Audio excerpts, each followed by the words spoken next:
Saya Bayangkari, saya ditersangkakan atas pelaporan orang yang tidak saya kenal. Atas dasar itu sudah saya laporkan di Polda Metro Jaya, tetapi saya masih ditersangkakan dan saya hampir tidak bisa pulang.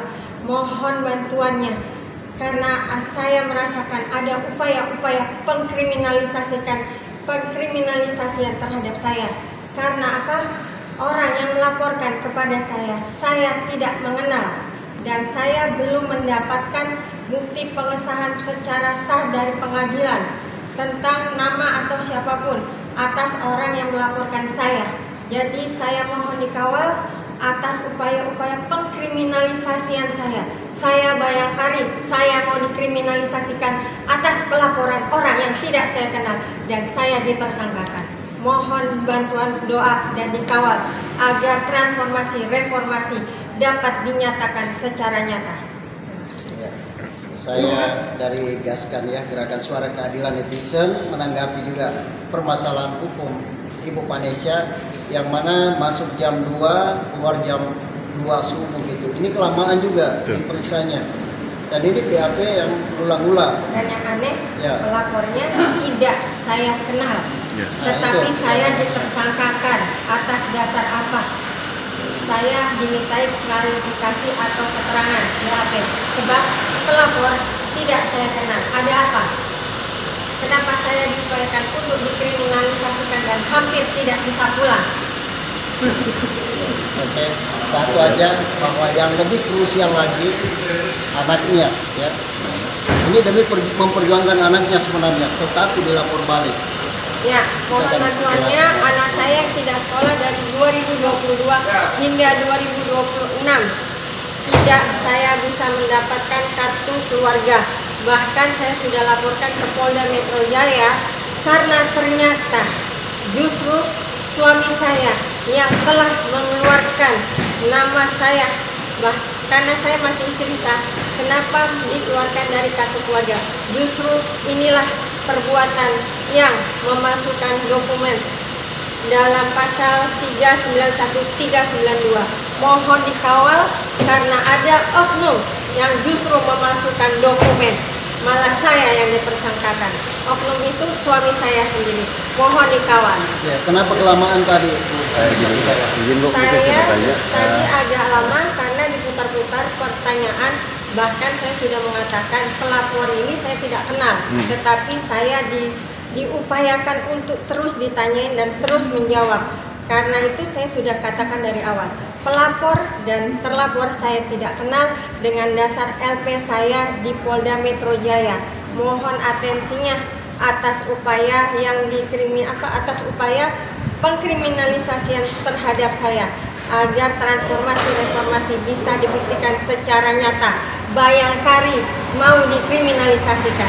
Ya, jadi untuk mengenai proses untuk hari ini, itu kan ada Tanya aja apa yang perlu ditanyakan. Banyak, berapa pertanyaan tadi untuk ditanyakan oleh penyidik? Tadi kurang lebih pertanyaannya ada 15 pertanyaan. Ada 15 pertanyaan yang saya sudah titik beratkan. Saya tidak mengenal pelapor. Tetapi kenapa saya masih ditersangkakan? Dan untuk penetapan tersangka sendiri Ibu ini terkait dengan apa sih Bu? Penetapan tersangka saya ini terkait pasal 266 disesuaikan menjadi pasal 394 yang proseduralnya menurut saya sudah cacat formil dan cacat hukum. Karena rentetan klarifikasi dan lain-lain itu sudah saya tarik. Karena saya tidak mengenal pelapor dan telapor.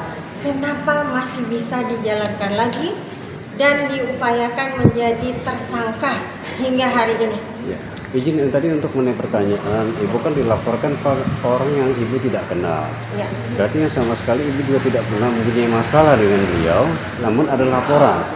Nah, sekiranya dengan halnya itu sendiri Ibu merasa keberatan atau tidak? Saya sudah tuakan, saya merasa keberatan dan klarifikasi saya saat saya diundang pertama kali bulan Juni, saya sudah tarik, saya keberatan. Pelapor dan terlapor tidak saya kenal dan saya sudah laporkan kepada Polda Metro Jaya. Dan untuk mengenai pertama, ibu kan melaporkan pernah ya, melaporkan suami ya di Polda Metro Jaya atau di Mabes Polri? Di Polda Metro Jaya. Atas dasar itulah dari LP Polda Metro Jaya, pelapor dan pelapor tidak saya kenal, saya tarik klarifikasi saya di pasal 266 yang awalnya saya diundang. Ya, dan kaitan untuk yang tadi disampaikan ibu terlapor mengenai hanya ada manipulasi data KTP. Nah, boleh ibu, saya tahu kami ini ingin tahu ibu seberapa lama sih dengan halnya yang terlapor ini? Justru pelapor itulah yang tadi di dalam sudah terbukti. Saya juga sudah kasih barang bukti, 3 alat bukti. Justru pelaporlah yang melakukan pemalsuan dokumen, bukan saya. Dan pelapor ini saya tidak kenal. Jadi dikambing hitamkan ya? Saya dikambing hitamkan. Bayangkari mau dikriminalisasikan lagi. Ya, ibu sebagai anggota Bayangkari seharusnya kan mempunyai protek untuk mengenai hukum hukum ya. Karena sebagian daripada ini kan hukum harus dibuktikan dengan dasar alat bukti dan memang itu hasil penyidikan yang benar. Dan untuk mengenai ketentuan ibu, hasil daripada ini, dari sikap suami ibu selama ini seperti apa ke ibu menanggapi seperti masalah ini? Dari pihak apa? Dari suami ibu. Karena pelapor saya tidak kenal, jadi saya tidak bisa menjawab yang dibilang tanggapan dari suami saya.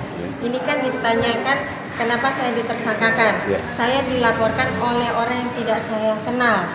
Dan saya tahu nama suami saya sesuai akte yang tercatat di akte perkawinan. Gitu. Dan tiba-tiba hilang dari kakak ya? Dan tiba-tiba nama saya hilang dari kakak. Suami saya berstatus kawin, tapi nama saya sudah dihilangkan di kartu keluarga yang diterbitkan di Jakarta Utara. Sebelumnya semenjak awal pernikahan ada nama dari suami dan ibu? Di akte perkawinan, nama suami saya tertera jelas dan lengkap, Agustinus Krismas Tri Suryanto. Beserta dengan nama putra ya? Beserta nama putra dan putri. Dan putri ya. Dan untuk upaya selanjutnya ibu, untuk mengamankan tadi hasil dari penyelidikan, apa sih untuk kalian yang ke depan ini menginginkan? Mungkin upaya hukumnya saya akan laporkan balik ya atas tindakan upaya pengkriminalisasian saya. Sebab jelas-jelas nama yang melapor saya tidak kenal, tapi saya ditersangkakan. Ini pemaksaan, pemaksaan kriminalisasi terhadap saya. Saya justru meminta dokumen, tetapi yang meminta dokumen justru ditersangkakan. Pelapor yang tidak saya kenal, saya dipaksa harus menuangkan dan menjawab dalam BAP bahwa yang ditanyakan mereka saya kenal. Saya tidak mengenal. Atas dasar itu saya sudah laporkan 317, 318 dan 391, 392.